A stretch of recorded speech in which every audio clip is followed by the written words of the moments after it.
On today's podcast, we'll be covering outages, so stay tuned.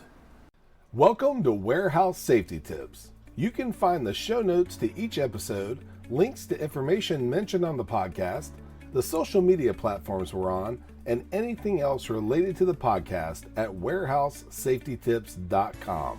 Now, if you're a seasoned podcast listener, this podcast is going to be different from most you listen to. It's based around exactly what the name implies, warehouse safety tips.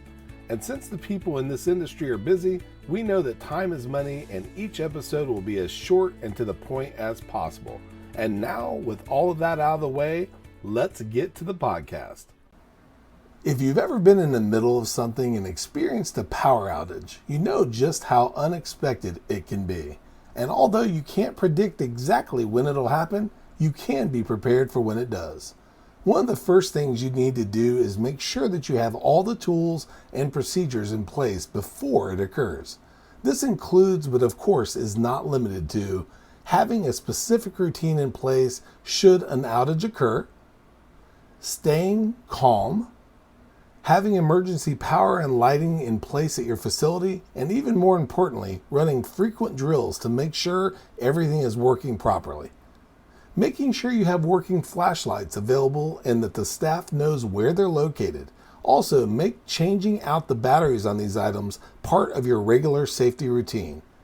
Have emergency floor lighting and/or glowing safety floor tape in place to show staff where to navigate in the event of an outage.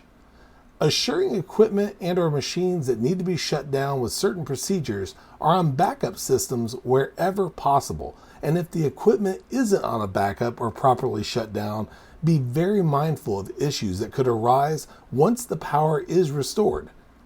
Taking a head count to assure all staff is safe, knowing where all first aid, defibrillator, and other emergency locations are should staff get injured during the outage, and lastly, having the contact info of everyone that needs to be alerted of issues.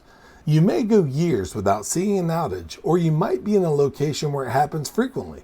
Regardless, do your best to keep a level mind and stay as safe as possible during outages. Although not mentioned above, try to note everything that you're not prepared for so that you can remedy the situations in the future. Doing this will lessen your chances of being caught off guard more and more as it occurs and create a safer facility for you and your staff. Before moving on, here's a word from one of our sponsors. If you've ever been to or worked in a warehouse, you know just how important safety is to both management and staff.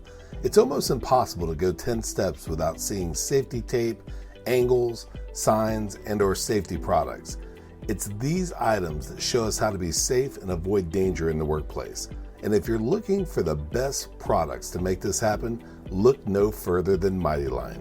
Mighty Line floor signs and floor markings offer the best industrial products out there.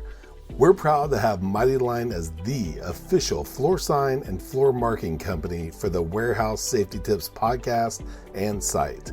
Go to mightylinetape.com/safety tips to request a sample pack of their incredible safety signs and floor markings.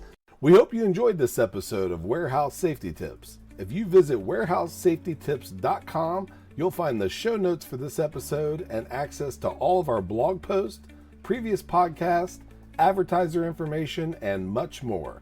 Thank you for listening to Warehouse Safety Tips and have a safe day.